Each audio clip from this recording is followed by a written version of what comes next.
Opposition Leader Simeon Freeman, and who made an analysis yesterday on President Sirleaf address to the nation on the state of our economy. In short, Mr. Freeman is saying that the report, the comment by the president, the address was a total disappointment. So he agreed to talk with us for us to dialogue on some of the issue. Good morning, Mr. Freeman, and welcome to the True Breakfast Show. Good morning, sir. It's a pleasure being in your studio. I will say new because it's my first time here since you moved here. Okay, thank you. You want to use the headphone perhaps or later on? Yeah, okay. I will, certainly. Thank you very much. As I saw your response last evening, going through it, we call you to talk about it. We want to give you the next few minutes just to run through it, talk about the issues, the high points, and of course the low points of your response to the president's address on the state of the economy. Well, yeah, you know, the president spoke as she always have. Yeah, go ahead. Yeah, the president spoke as she always have. Yeah, it's good. The president spoke as she always have, as she always has on the economy and the prospects of it. Mm-hmm. The reality is, and whether we like it or not, a guy who sleeps in a zinc shack, a guy who probably have not had food to eat yesterday comes to promise you that he's going to buy you a Rolls Royce tomorrow morning. It's totally unlikely. For an economy to move forward, for an economy to grow, you must have certain fundamentals in place. And if those fundamentals are not in place, that economy is going nowhere, no matter how wishfully you speak. And that's the situation of the Liberian economy. Long before Madam Ellen Johnson Sirleaf, long before, around the 1940s, before she even entered government, there were two schools of thought on the development of Liberia. One very powerful group said the best way to develop Liberia would be to let foreigners develop Liberia. The other group said, let Liberians develop Liberia. Unfortunately and sadly, during the Madam Sirleaf tenure, we're seeing the focus on let foreigners develop Liberia. And so if you look into Liberia's the two history, groups, you're talking about the groups of the 70s? No, before the 70s. What was the name of the groups? It was during the Totman era when it was this discussion. And you can see the approach consistently. Liberia began to lean heavily on foreign direct investment. Even the Chevron company had come to Liberia somewhere around the early 60s, 50s and 60s, and it bought up 1 million acres of land. At the time, there was this thought that oil was onshore. So just to remain focused on our discussion, you have that mindset of leaning on non-Liberian actors developing Liberia. And then our educational structure historically today replicates what was yesterday. You still have the University of Liberia largely a college that churns out political science, sociology, public administration students. And those are not the type of skills needed for any truly developing country. Then the quality of that education, then the quantity of support to education. Even if you took a minimum and say, well, a quality education in Liberia is going to cost $2,000 per annum, that means that assistance to the university with the number of students should be minimum $20 million. The focus of the university, you see, people, jobs, the economy is something we call purchasing power. Mr. Diakate has a job that pays him $500 or $1,000. Mr. Diakate can purchase, and that purchasing power then circulates, and that circulation then multiply. That's how economies grow. So economies don't grow by somebody imagining that this is going to happen when you don't have the structures in place. A guy that is a high school But one writer said the imagination is the beginning of the world. Yeah, that's true. So that's the first thing. And he said that, but at that time, we could say that when Madam Sirleaf was in 2006, when if she had made this speech in 2006, which she did make, we could have agreed with that writer, because then she would have imagined this mechanic fixing the bus would firstly decide what strategy I want to use to fix the bus. 9 years later, If you imagine it, you know, if probably she had done that earlier, fine. But today, 9 years later, when we should be eating, we should be reaping. This is the same time frame that Lula da Silva took 8 years to transform his country. You know, Rwanda, the same case. 10 years down the road, he's been able to move successfully 1 million of his people out of poverty. China took 10 years. Singapore took 10 years. South Korea took just about 6 years. So the truth of the matter is, if she had dreamt at that time you're talking about, yes, we would have all been having excitement that was shared during Madam Sirleaf's election. But today is totally... But her recent speech was not about dream, though. Where? It clearly was. How? You tell me. How was it not? No, let's start. How was it about dream? I think it was about, asking you more about finding the problems. No. She was talking about the problem. She was not promising anything. Well, no, listen. Let's go back to the National Elections Commission. When a letter was signed by Flawed, everybody said resign, and Flawed resigned. But Flawed did not carry that letter. We all understand how institutions work. We all understand that Flawed designated somebody in whom he had confidence, who signed, who wrote the letter. Based on the confidence he signed, it could happen for you. But we say resign. Why? Because he's the head of the institution. Several years later, Madam Sirleaf comes back to us to identify problems. And don't get it wrong. What's the link between that letter and the president? The link is that she cannot come and identify problems now.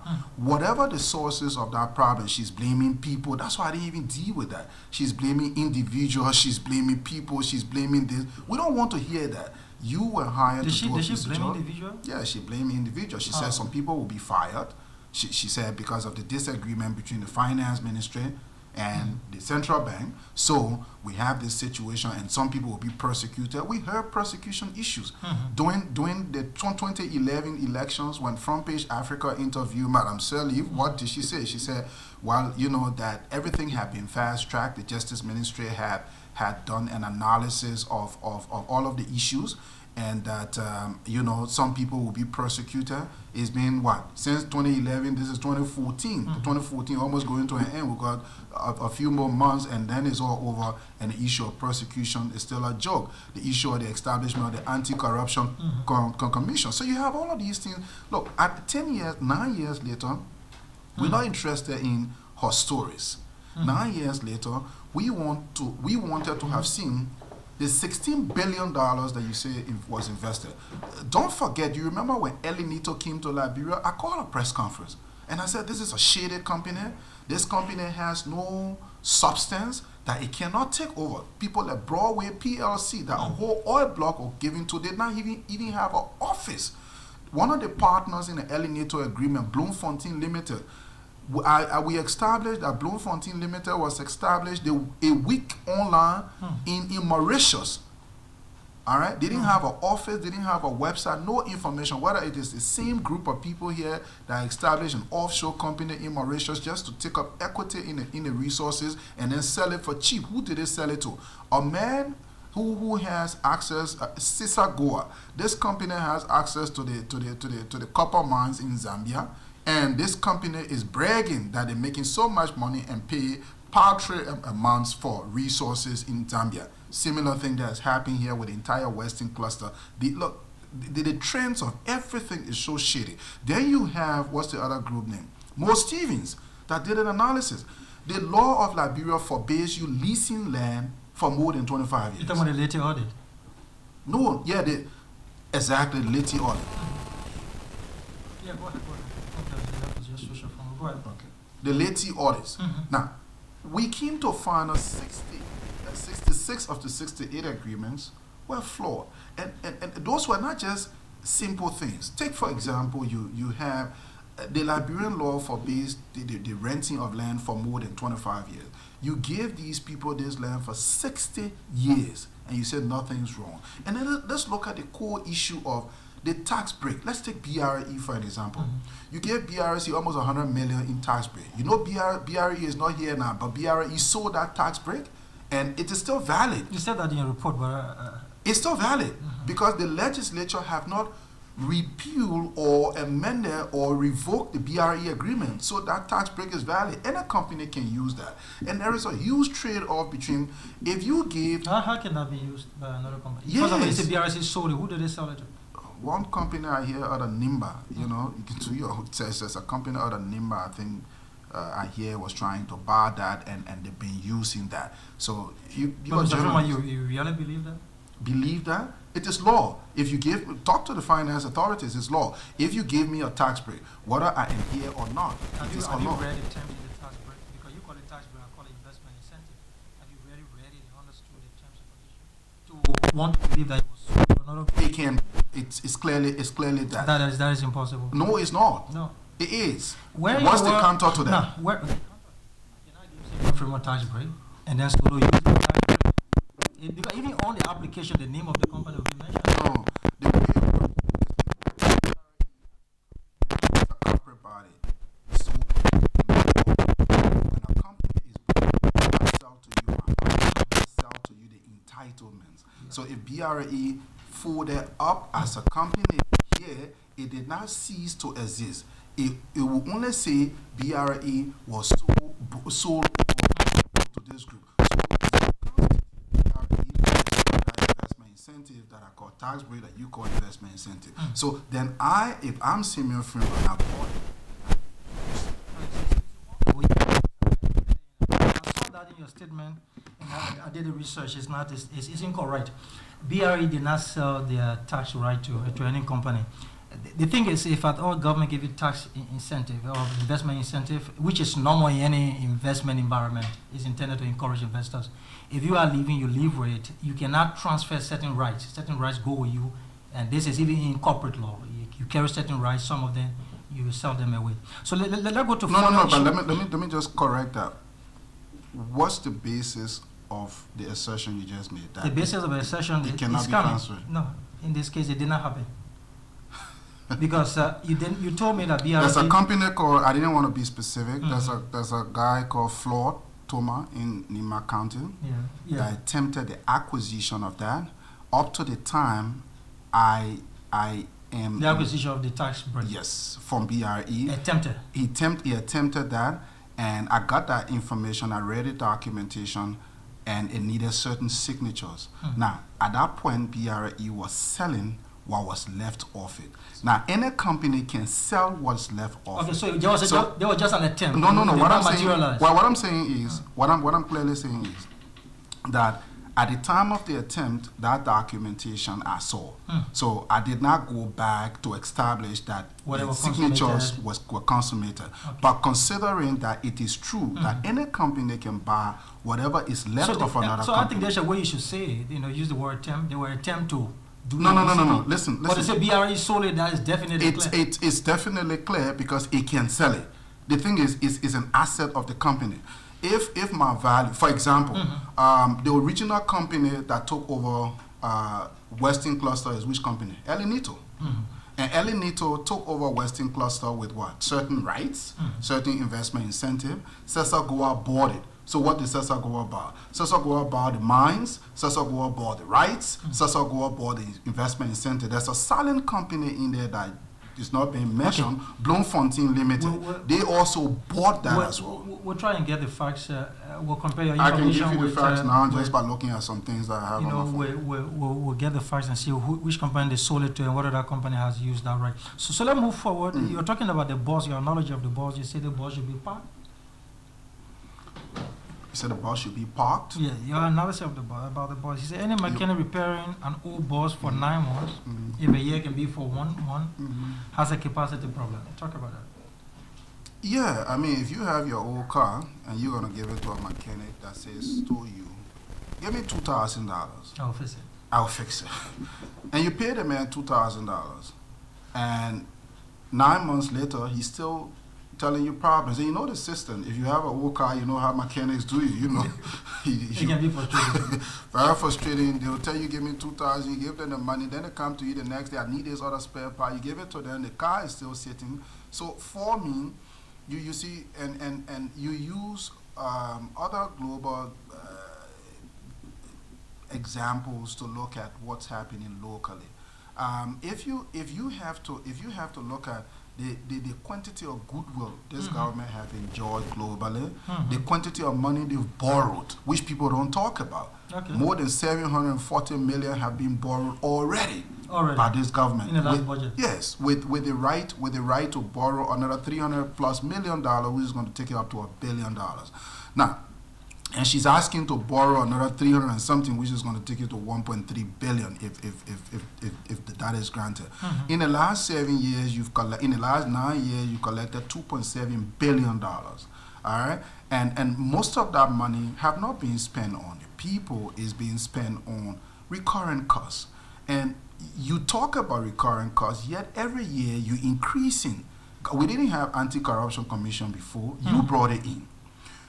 What they call the other one? Which is not a good thing? Well, it's not about not being a good thing. The truth is, the best approach to corruption is not to set up another institution to monitor corruption. The best approach to corruption is to take away the opportunity for exploitation. So I'll give you an example. In other countries, they take America that we all go to, they had a problem at the train stations, right, where they had too many people collecting money, and apparently through the analysis, they found out that they were losing a lot of money. So what did they do? They put computers.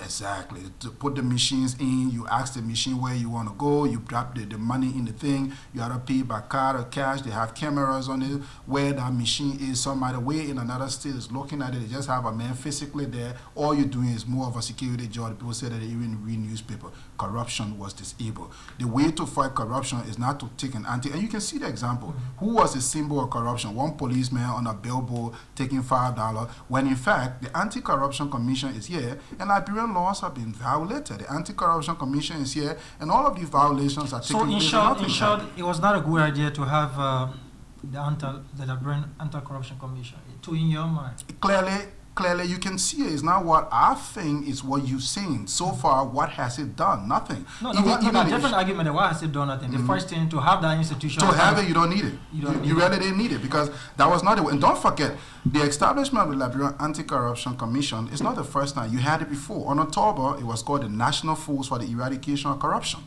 And that was shut down. And it was shut down for the same purpose because it was a weak institution. It is never going to be strong under the circumstance. So what you want to do is to take away the opportunity for corruption. Okay. Give me your idea of taking away that opportunity. For example, how will you minimize corruption in procurement? In the absence of institution to monitor procurement processes. The way I'm going to deal with eliminating corruption in the procurement process is very simple. Look, if you have, say, one institution that's doing procurement for government institution, the first thing, if I became president by the grace of God, will I have all of this large bureaucracy? No. I've always said, and I'm on record for that. You reduce government bureaucracy. Obviously, reduce that so that you can have a limited number of persons, you can have a limited number of everything contending for state resources. So if I collect a 500 million, I'm going to have at least 400 million or so available for the people for their benefit. And so I'm going to have a lot less demand for cars, for office furniture. And the way you want to do it is through one institution that buys from everybody. From everybody. Okay. So you're not going to have a select number of vendors. And the way to do it is to put most of those things online so that you streamline issues of corruption and what have you. So yes, companies will apply through an expression of interest. They will say what they can do. They will fill in specific forms. And once you've determined that, you can do your bidding online. You submit all of your documentation. And then you have a clear committee that reviews that and select companies, and there's no. You're saying it very, very simple the way you say it. There are so many things associated with that. You're talking about online. Can I ask you something? You're talking about technology. Can I ask you something? Associated. The question I asked was that what would be your alternative approach to stopping corruption in procurement in the absence of a procurement law, in the absence of an institution to monitor procurement? Did I ever say eliminate a procurement law? No. No, I'm asking that question. I didn't say you say that. I'm asking that question. So if you have a procurement law, there should be a body to oversee the law. If you have a procurement law, which you already have, then you don't need a body to superintend that, because you have, for example, the PPCC that superintends the procurement law. Has that changed anything? I think it's all yourself. Mr. Diakate, you must be living. No, I'm saying it. The you way must be living. As a structure, for example, maybe you're living in Germany and we are living in Liberia, because I can give you. Okay, let me tell you why I think I'm living in Liberia. Perhaps you don't believe I'm here. Now, the rate of corruption before 2005 has reduced because, in my mind, the procurement process is a little bit mainstream to certain things. For example, no minister can single-handedly assign any contract to supply any ministry. It has to go through PPCC and the regulation, the procedures, respect. So in my mind, it helps in reducing procurement fraud. The central bank building renovation went through PPCC? Not to my knowledge, I don't know about that. No, you seem to know quite a lot. I don't know about that. I don't know the details. But I understand what you're media personnel. You know that. Okay, let's go to the meat of your idea.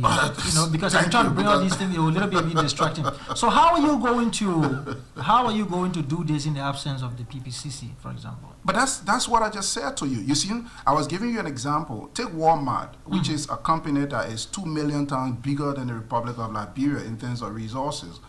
Walmart, for example, imported last year more than $30+ billion worth of goods out of one country, China. They import from all around the world. I'm just taking one figure out of China. How do you think they did that? Do they have a PPCC? Do they have this? Do they have that? You see, you can streamline these things. You can streamline, and it's going to work. If you don't listen. What is corruption? Corruption is an opportunity for greed. If I come in this room and there's $10 million and nobody lives in this house, and maybe the guy who lived in the house went on the road and thought, well, this area is secure, I look left, I look right, I can put 1 or 2 bundles in my pocket and lay. Obviously, that opportunity, once it avails itself, I'm going to exploit it. And that's what corruption is. And all of these guys that go to negotiate for Liberia, for example, where you had these 68, 66 violations, all of these guys that go to negotiate for the Republic of Liberia, they simply use an opportunity that they were sitting in the position as an individual negotiating for a group of people. They knew that 60 years was a violation. They strike that. But you see, even with the existence, whether of a PPCC or of an Anti-Corruption Commission, they have not taken the contract, read it, and say, hey, government, you violated the law. So it's about the people.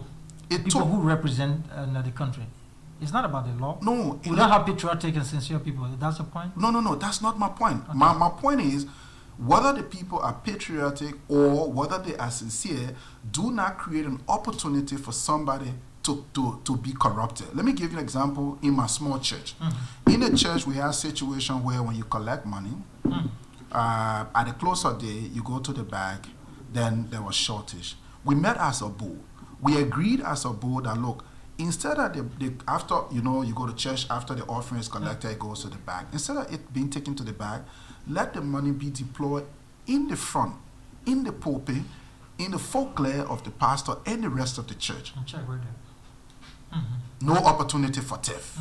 So, but I don't think you want to bring that to compare to a contract. Well, you see, it's simple. And the Bible says, if you can manage small, you can manage big. So it is the same approaches to small management that goes to big management. So the big companies that are big started small. When you discuss whether a GM or Walmart, whichever company, they started small and they went big. So when they went big, the same things they did, they just expanded on that and it became more and more competitive. So in the case of Liberia, my question to you is, you have all of these institutions and you have all of these glaring acts of violation. And not just that you have it, but those institutions have not been the first to say, hey, this is a violation. So is their existence justified? Obviously not. But just to come back to the bigger frame of things. Is that a direct reference to LSCC, that they have not flagged any wrong? But I don't want to make this thing an LSCC discussion because I want to focus on the economy. So the truth of the matter is, whether you have those institutions and over the last 9 years, their existence have not changed anything,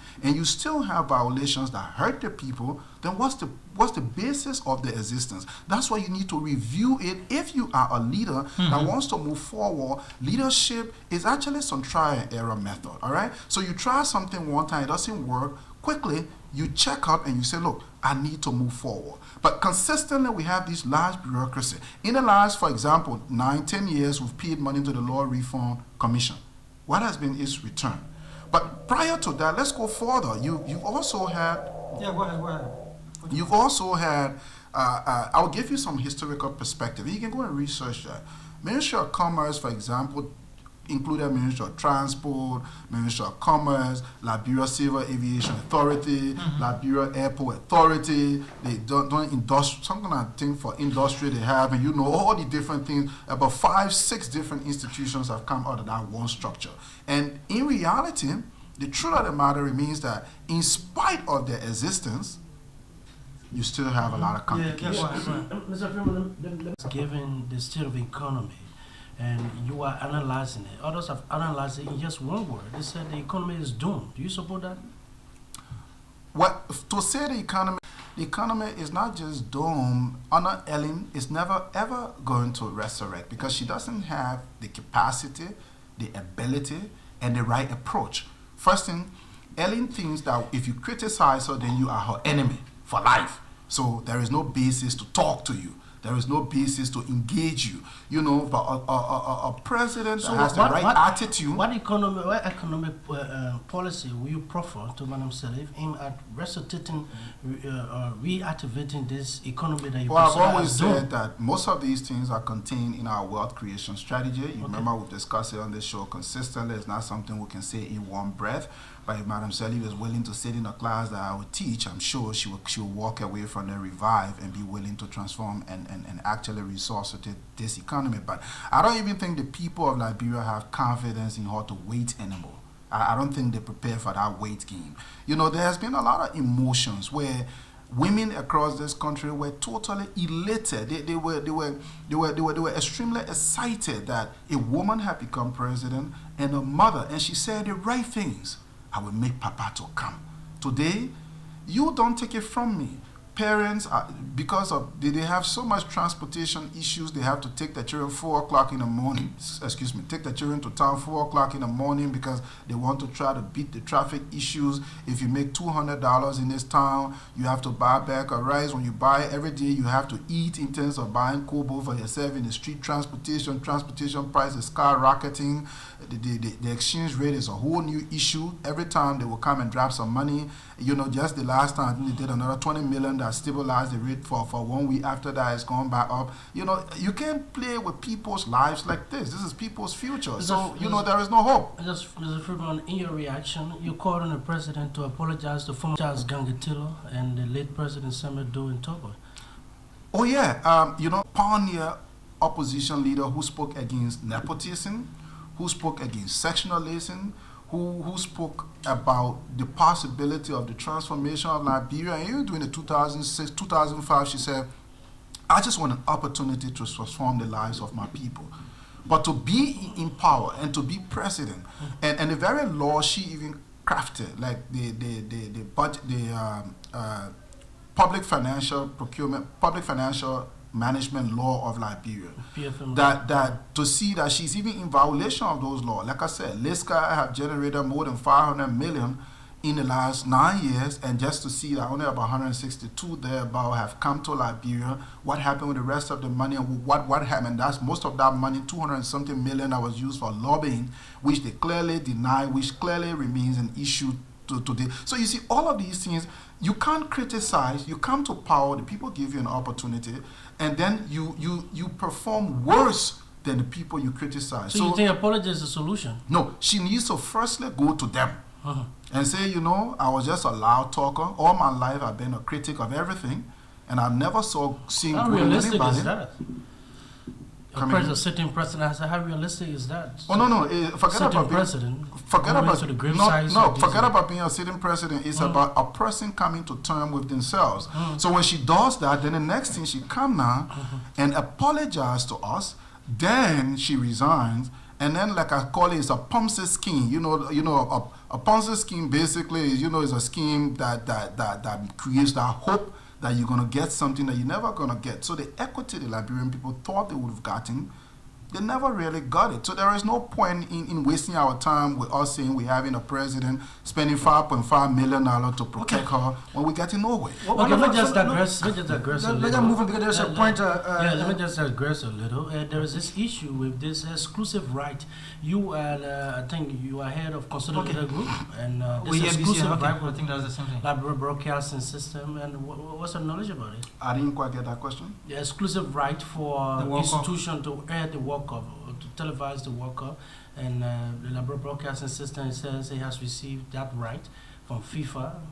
So do you have any knowledge on that? Because DSTV is being used in the process. I think ELBC has an understanding problem, and I think ELBC needs to reconcile that understanding that they have. Okay.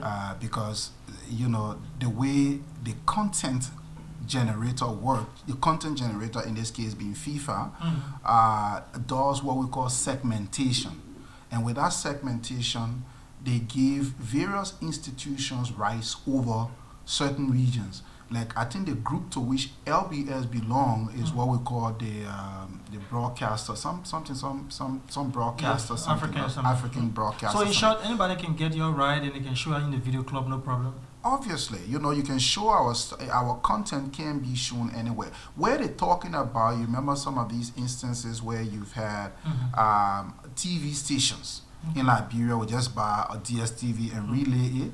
We speak against that, and you remember we've spoken against that. We've written you and said DSTV does not have the right to give you access to its content for public television. We've said that. Wonderful. So that's clearly different. So I think ELBC, if they belong to that institution, which I have no facts of, they need to reframe the information properly instead of the way it is being conveyed. Wonderful. I think that clarification is very, very significant. Thank you very much for that. I have with me Flawed, the man you mentioned, from Nimba County. He's with us now live. Good morning.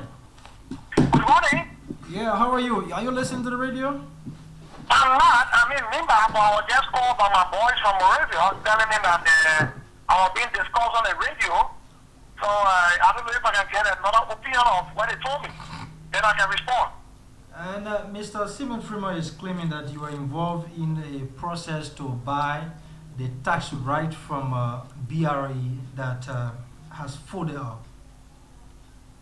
I thought Simeon Freeman supposed to be a businessman, a friend of mine. But anyway, back to the issue. I don't know BRE, and I heard of them. I know that they were in the Bikano area. I'm not sure BRE was in Nimba. I don't know no leadership of BRE. I don't have the idea of BRE activities in Liberia. I heard they were in some energy program that I don't fully have an idea. But were you not involved in any process applying for any rights from BRE in any way? You have no interaction with BRE at all? I don't know BRE from anywhere. I only heard of them as one of the companies in Liberia that were involved in some energy development and basically the Bikano area. I'm not sure they were even in Nimba where I work. I don't know any of the leaders. I don't know anybody of the leadership on the managerial side. I don't know any employee of BRE. So I heard of them, but I don't know them. Okay. I have no interaction with them. All right. Thank you very much. No, I think this is a little bit disappointing for an honest and hard-working guy to be caught up between some political work around here, maybe for somebody's personal aggrandizement. But I think that's really wrong. What do you think? What are you reading? What do you mean somebody's personal aggrandizement? I don't know the details, but as I said, I was just called to be told that I was being discussed in similar manner. It was really in passing. You were making mention. Well, since we have the unfortunate part is making mention to it by a gentleman. I don't have the slightest idea on the subject matter. Okay, Flawed, just hold on. Mr. Flawed, how are you? Good morning. How are you? I'm listening to you. Flawed, he's speaking to you. Yeah. I didn't get it. No, yeah? Can you hear me, Flawed? How are you? Yeah, I'm hearing you now, Mr. Freeman. Okay, good. When I spoke about you, I don't know how it was conveyed to you. It was not in a negative sense. When I spoke about you, I talked about the documentation I saw about you and another company combining to buy the rights of BRE. And like I said, there was an attempt made, and I'm not sure if that attempt was consummated. And if it was consummated, bingo. If it was not, BRE as a company has a right to sell what was left of it in terms of its assets, and that was what was said. So I hope you get that understanding now. And there is no point for you to try to politicize something that is clearly not, and I'm not trying to in any way harm you. Thank you. To you that there is no documentation of so you might be manufacturing that document. Because there's no documentation connected with Flawed and DRE for no angle because I don't know the guys. They don't know me. All right. I think we can get it forward. Thank you so much. All right, thank you. So, no way you have not interacted with nobody, no other company to buy any right whatsoever from BRE? Except for Okopa, that we are trying to team up as Libanians to see how we can take over the leadership of Okopa that have been abandoned, and our fellow citizens are there not taking pay. How is BRE linked with that? Is BRE linked with Okopa plantation?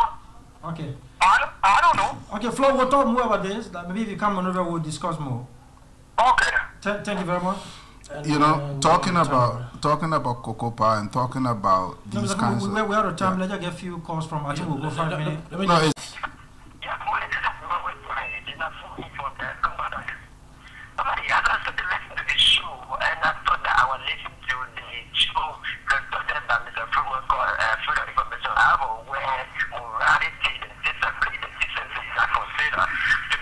Say that again. I didn't Well, get, I'm struggling. Good morning. I didn't get it. Good morning.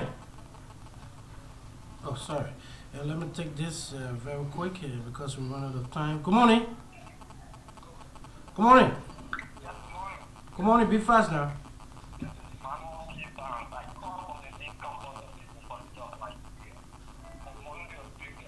Good morning, sir.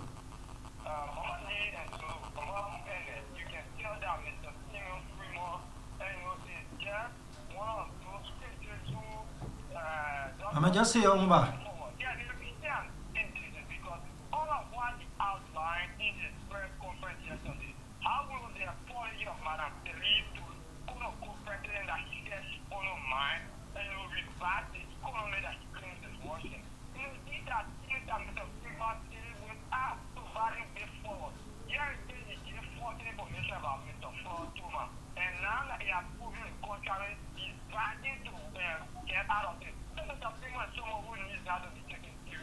Oh, thank you. One more call because we're running out of time.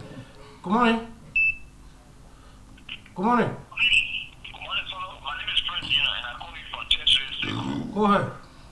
Yes, so I think Mr. Simeon Freedom is living in the utopian world. He's just dreaming, he's just daydreaming. I think what he's been more concentrated on is how to settle with his issue of his glass in television that we suffer from. Oh, good morning. You can go that route. Good morning. Good morning, Solo. Good morning, Mama.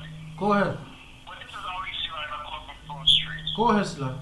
Well, you know, realistically, I think people come on radio stations, they need to verify their information before they put it out there. I think for me, what the honorable man been able to do is been able to establish that he's a pathological liar.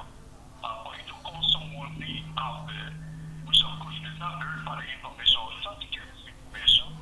So everything he says that Madam Sirleaf is the last speaker, or whatsoever, I think he is the last speaker. All right, thank you. Thank you, Mr. Senator Aspirant. Good morning. Go ahead. Good morning, sir. Mr. Freeman, I think your economic model is offering, I think will be okay. But to come on national radio to be calling the President of the Republic to go to your class, and I think your intent is not to move the economy forward, your intent is political. Because if you have all those models and you think that they can move the country forward, if Marseille does not come to you, and you are of the country, what do you do? Will you not come to the country because you said that the economy has come down and it needs to be up? And what will you do? But to come and say, on the radio, say, on the nation, come to your class, you know, I think it's not taking a political trend, but your intent is Thank you, Patricia. Thank you. Good morning.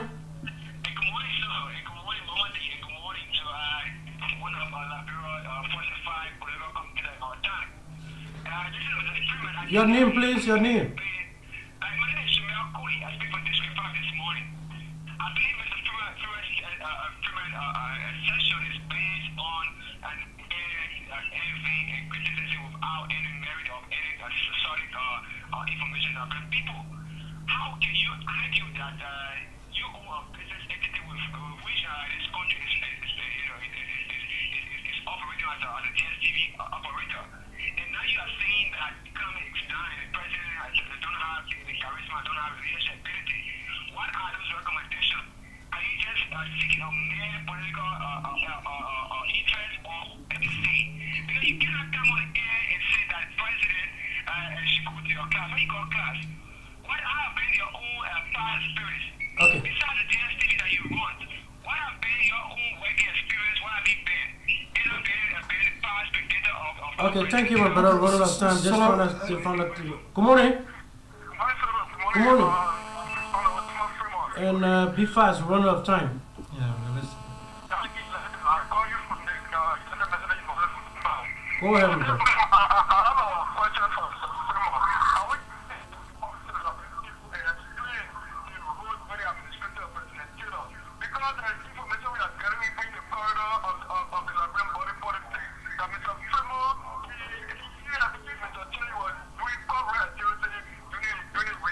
Thank you. We will give it to you. Yeah. Good morning, Mr. Sirleaf.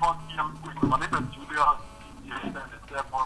I call you on lower local citizens.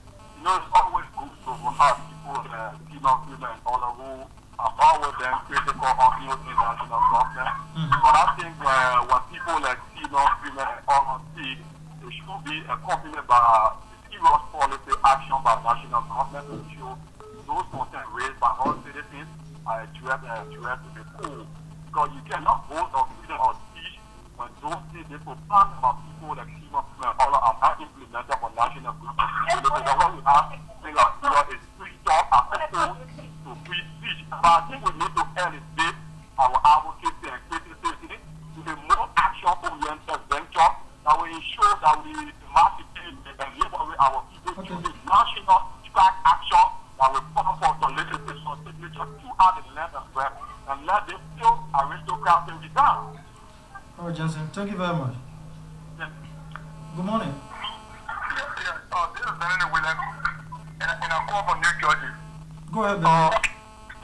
Let me say, I think Mr. Simon's perspective on the economy, he has some point, and I think that people need to take some recommendation to serious consideration. Very terrible background. Go ahead. Hello? Yeah, go ahead.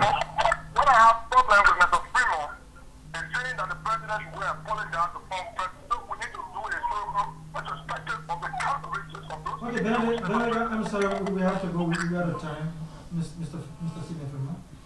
Yeah, I just wanted to quickly deal with the Flawed issue. He talked about Cocopa. Cocopa is another true case, but maybe because I even attempted the acquisition of Cocopa as well. So if he says that he's not in any way associated with the BRA issue, I respect his position, but I know that I know what I know and I know what I saw. Having said that, people talk about me saying Madam Sirleaf should come to my class. The reality is, don't forget Madam Sirleaf, this is not her first year presidency. She's been president for 9 years. We've always spoken on these things. We've met with her. We've done a lot of engagements, and we've seen no turn. So at this junction, we can't be looking at the probability of trying to capacitate somebody that has truly shown absolutely no capacity. Recommendations to the government, like I said, we've always done that. Somebody asks what I do, Bossman. I'm one of the persons that is a lot more versatile in this economy. We run a water factory. We run not just the DSTV, we just opened a supermarket in Virginia. We started on 5 acres of land, a multi-purpose factory. So there's a lot that we're doing to create jobs in this country. Overall, do I have any hope in the capacity of President Sirleaf? Obviously not. This is 9 unbroken years. If a person was 18 years or 9 years ago, you can imagine what the age is going to be 9 years later. And at this junction, we cannot be trying try and error blaming people. We have to move forward with our lives and our country. Thank you so much. Mr. Simeon Freedom, thank you very much for accepting our invitation to talk about the things we talk about. There has been Imama Didiaki and Solomon were presentation of the True Breakfast Show. Inshallah, we're going to be back tomorrow with another drive of the TBS. Stay tuned for the best of program. Thank you, and thanks to those who listen.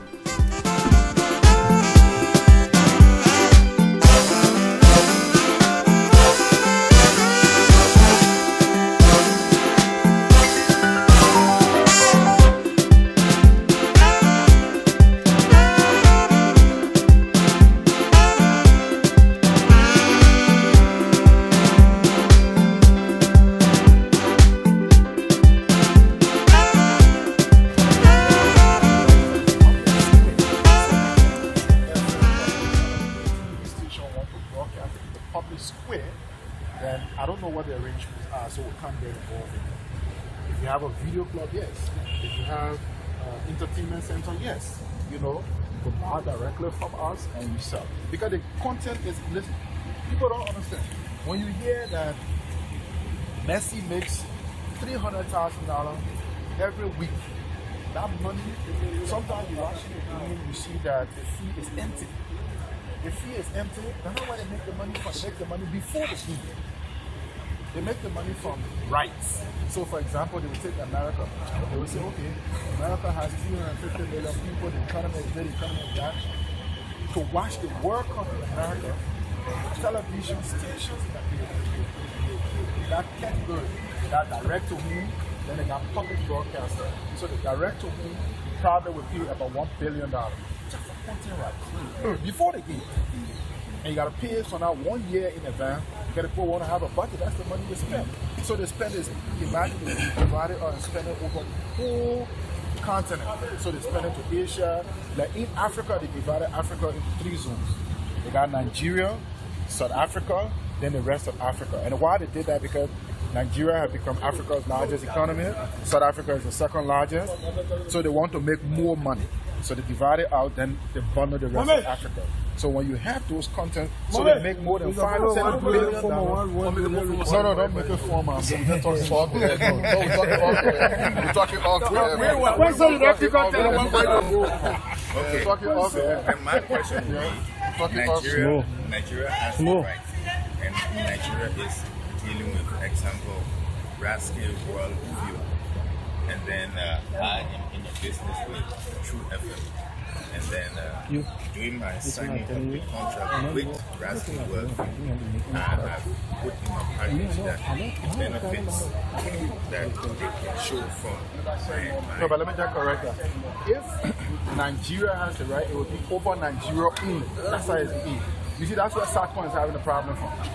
For example, Bein Sport out of South America, Al Jazeera, and MultiChoice and ourselves with joining for a multi-million suit against SATCON.